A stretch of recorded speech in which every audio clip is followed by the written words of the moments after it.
ఇదిగో చీకట్ట పరమాత్మ, ఆ యాల హిరణ్యకశిపుని చంపడానికి తమ్మల నుంచి బయటకు వచ్చావంట.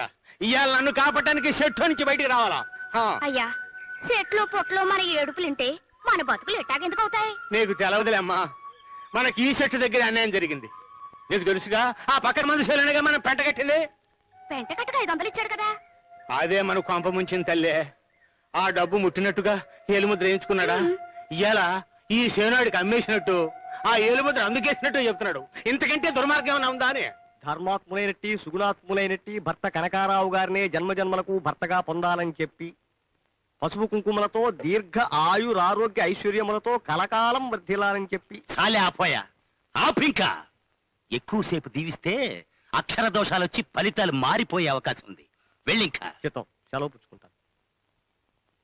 ఏమయ్యా కరణం, ఏమైందా ఎలమందగాడి చేను సంగతి?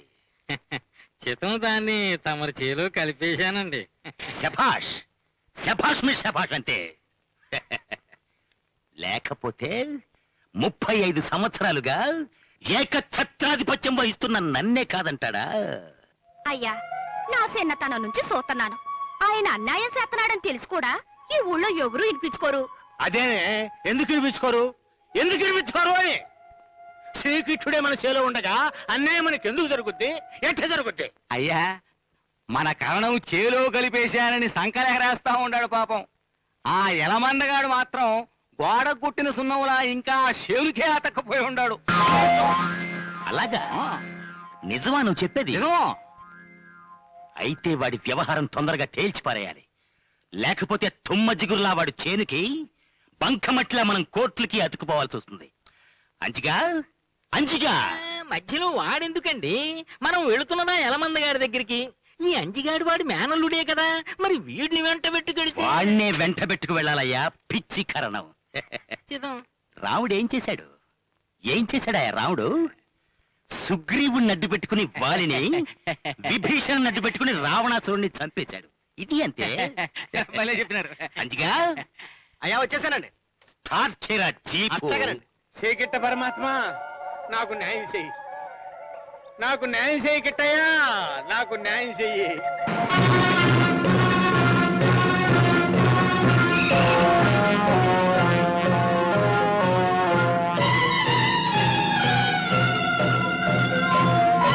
అయ్యా, కామందతనాడే.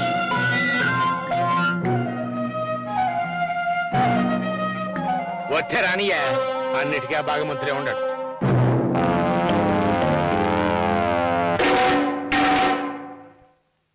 ఎరా ఎలమందా, నీకేం పోయే కాలంరా?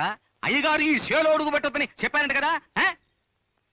తల్లి కడుపులో పట్టమని చెప్పిన భగవంతుడే మట్టిలో కలిసామని కూడా చెప్పాడు బాబు. ఎట్ట వదిలిపెట్టినా? భర్తృహరి సుభాషితాలు, వేమన నీతి పద్యాలు చదివి చదివి బుర్రలు వేడెక్కిపోయి ఉన్నవాళ్ళం. మాకు నీతులు చెప్పకు, పద బయటికి. తల్లి సిగ్గొయ్య, నీతులు చెప్పే బాబులే బూతులు మాట్లాడే రోజులు వచ్చినాయి. అంతే మరి.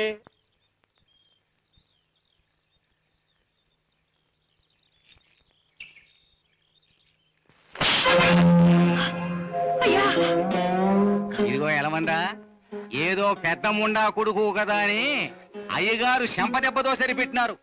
లేకపోతేనా ఈ పాటిగా తులసి నీళ్ళు కూడా లేవు దగ్గరలో గొంతులో పోయడానికి. అవి లేకుండానే పోయేవాడి. కాళ్ళు సాసుకుని కూసున్నోండి సావంటే భయం లేదు బాబు. పొయ్యేవాడి పోక ఈ పొలం మీద ఫ్యాన్ ఎందుకురా? ఫ్యాన్ ఎందుకా? చీకిట్ట పరమాత్మ నా కల్లో కనపడి రాయి చెట్టు దగ్గర గుడి కట్టించమని చెప్పాడు. అందుకు బాబు. అది అర్ధరాత్రి వచ్చిన కళ అయి ఉంటుంది ఎలమందా, పెద్ద పట్టించుకోకు. కలలు నిజాలు కాపోయినా నిజాలు కళ్ళవుతాయిగా బాబు.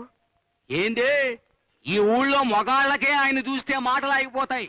ఆడదానివి నీకు నోరు వెళ్తా ఉందా? అయ్యగారు, మా మామతో నేను మాట్లాడతాను. ఆడి మీద కోపగించుకోమాకండి.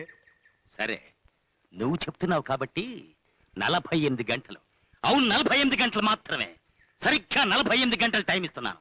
ఈ లోపల వాడి భూమిని వదిలిపెట్టాడా సరే, లేదు ఈ పల్లపు చేనే వాడి పాలిటి వల్ల కాడవుతుందని చెప్పు. ఖబర్దార్.